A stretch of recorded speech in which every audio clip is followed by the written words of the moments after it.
পাবলিকটাই নাম দিয়েছে। Good morning everyone, কেমন আছেন আপনারা সবাই? আশা করি আপনারা সবাই ভালো আছেন এবং সুস্থ আছেন। আমার আরেকটি নতুন ব্লগে আপনাদের সবাইকে স্বাগত। আজ জামাই ষষ্ঠী, সকাল বাজে এখন 9টা। আমি সকাল সকাল ঘুম থেকে উঠে সব কাজ ছেড়ে স্নানটা করে নিয়েছি। যেই স্নান করে উঠেছি দেখি ছেলেও উঠে গেছে। ছেলে না হিস করে সব জামা প্যান্ট ভিজিয়ে ফেলেছিল। ডাইপার পরানো ছিল, তাও ডাইপারটা লিক করে গেছিলো। ওকে আগে জামা প্যান্টটা খুলে দিয়েছি, দিয়ে ব্লগটা আজকে শুরু করলাম। চলুন তাহলে আপনারা পুরো ব্লগটা দেখতে থাকুন। কী করছি না করছি সেটা আপনাদের সবটাই দেখাবো। চলুন তাহলে নিয়ে যাব না মোমবাড়ি যাবে কি যাবে না? গেলে ব্রাশ করে নাও। দেখো ব্রাশটা দিলাম তো, ব্রাশটা ফেলে দিবে, করবে না, জামা প্যান্ট পরে চলে যাবে। ও এখন বলে দিয়েছি মামবাড়ি যাবো, ব্যাস এক্ষুনি যেতে হবে। শাড়ি পরি, দাঁড়া। চলুন তাহলে রেডি হয়ে নি। কি আচ্ছা করতে হবে না, দে। আসো আসো, কোথায় গেলে? মামবাড়ি যাবি না তো?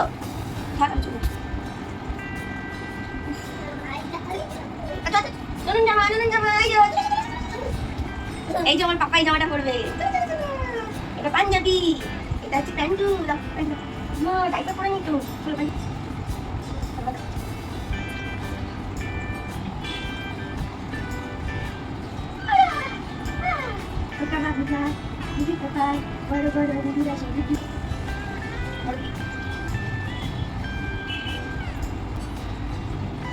এটা ওর 1 বছরের জন্মদিনে পাঞ্জাবিটা দাদু ওকে গিফট করেছিল।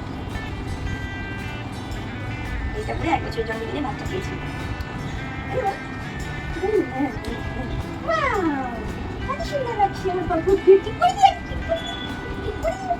এই যে আমরা দুজনে রেডি হয়ে গেছি, এবারে ওই বাড়ির উদ্দেশ্যে যাই।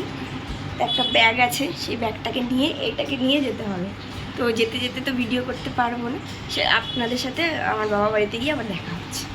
চলুন বেরিয়ে পড়লাম আমরা দুজন মিলে, মা বেটায়। রিক্সা একটা অনেক কষ্টে পেয়েছি। আসলে সকালবেলাটা না আমাদের এই বাড়ির দিকে রিক্সা আসতে চায় না। অনেকক্ষণ দাঁড়ানোর পর একটা রিক্সা পাওয়া গেছে, দুজন মিলে চেপে পড়েছি আর রওনা দিয়েছি বাড়ির পথে। এসেও গেছি। আর যেহেতু আমার হাতে দুটো ব্যাগ ছিল, ব্যাগগুলো ভারী ভারী, তাই আমার বোন আমাকে নিতে এসেছিল। তো চলুন বাড়ির দিকে আস্তে আস্তে এগোই।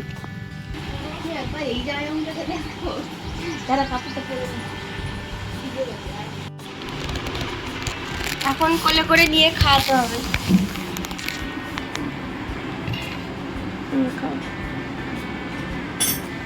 এই পড়লো রে, জামাটা নষ্ট। এদিকে আমার মাও শাড়ি পরে রেডি হয়ে বসে আছে, অপেক্ষায় তার জামাই কখন আসবে।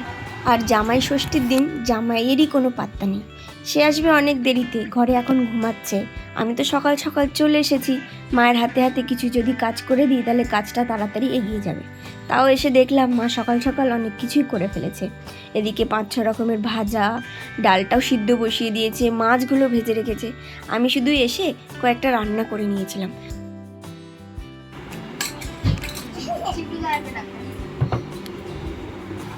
কোনো গিফট আনিনি, গিফট এখনো এসে পৌঁছায়নি। অনলাইনে অর্ডার করেছি, এখনো এসে পৌঁছায়নি।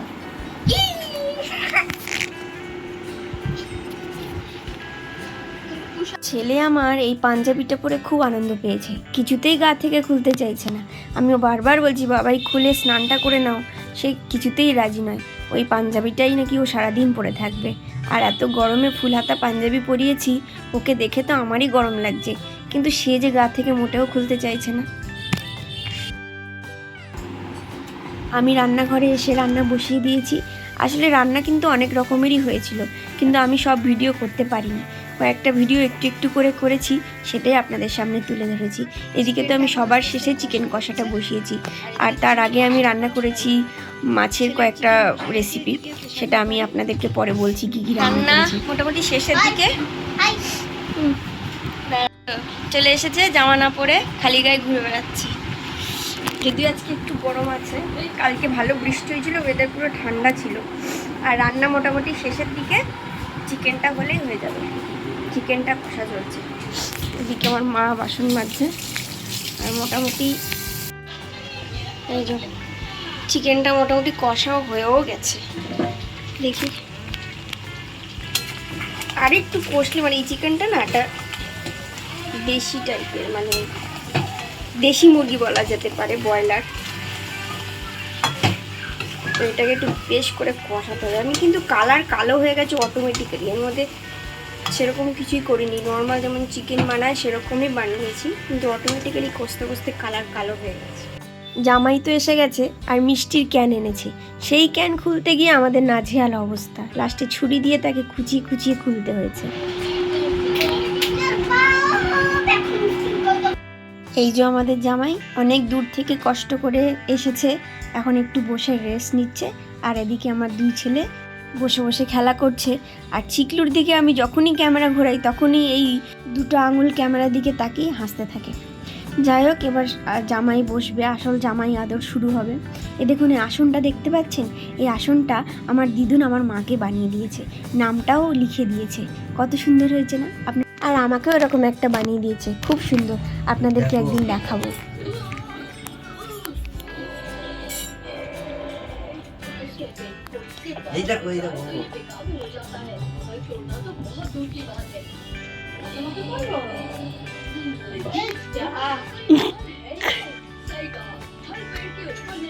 না না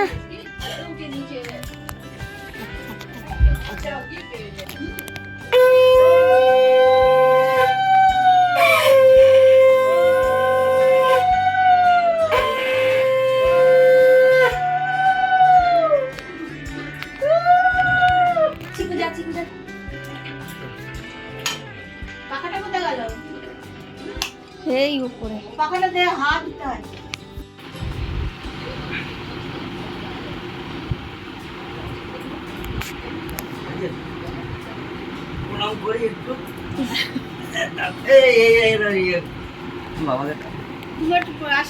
ও বাইদিকে এসো।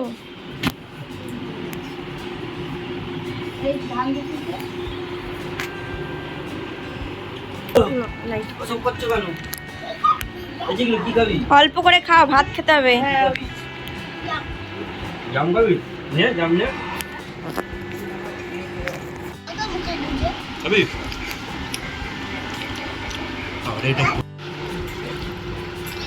এগুলো সরিয়ে দাও, একটু দই খেয়ে নিচ্ছি, দই ছিঁড়ে তারপর সরিয়ে দাও।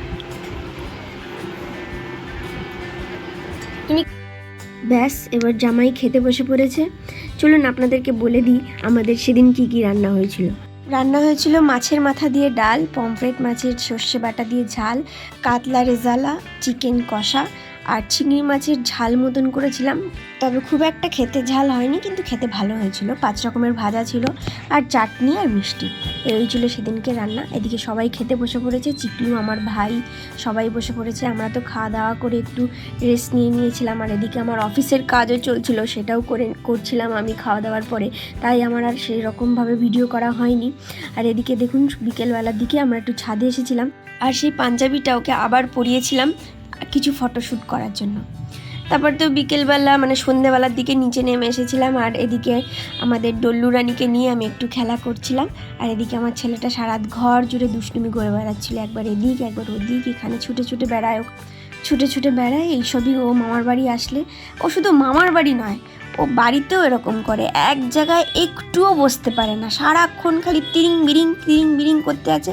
ওর সাথে সাথে আমাদের চিকলুটাও, মানে আমার ওই বোনের ছেলেটা, ওকেও আমি দেখি, এই দুটোই মিলে সব সময় বাদরের মতন লাফাতেই আছে।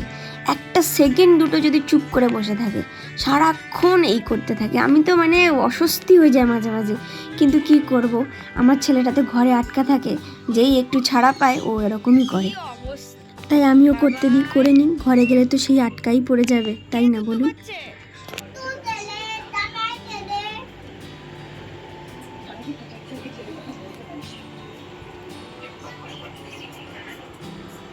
ব্যাস, দিন শেষ, জামাই ষষ্ঠীও শেষ, এবার আস্তে আস্তে বাড়ির দিকে যেতে হবে। ভেবেছিলাম থাকবো, কিন্তু থাকা তো হবে, তাই জন্য আমরা বাড়ি চলে যাচ্ছি। আবার আসবো একদিন, আবার এসে একদিন থেকে যাব, কি আছে, কাছেই তো বাপের বাড়ি। চলুন তাহলে আজকে ভিডিওটা এখানেই শেষ করছি। আবার আপনাদের সাথে দেখা হবে পরবর্তী একটি ব্লগে। আপনারা সবাই ভালো থাকবেন এবং সুস্থ থাকবেন। ভিডিওটি ভালো লেগে থাকলে অবশ্যই একটি লাইক করে দেবেন, কমেন্ট করতে ভুলবেন না। সবাই ভালো থাকবেন, ধন্যবাদ। আমাকে টাটা করছি, আমি তো বাড়ি যাচ্ছি।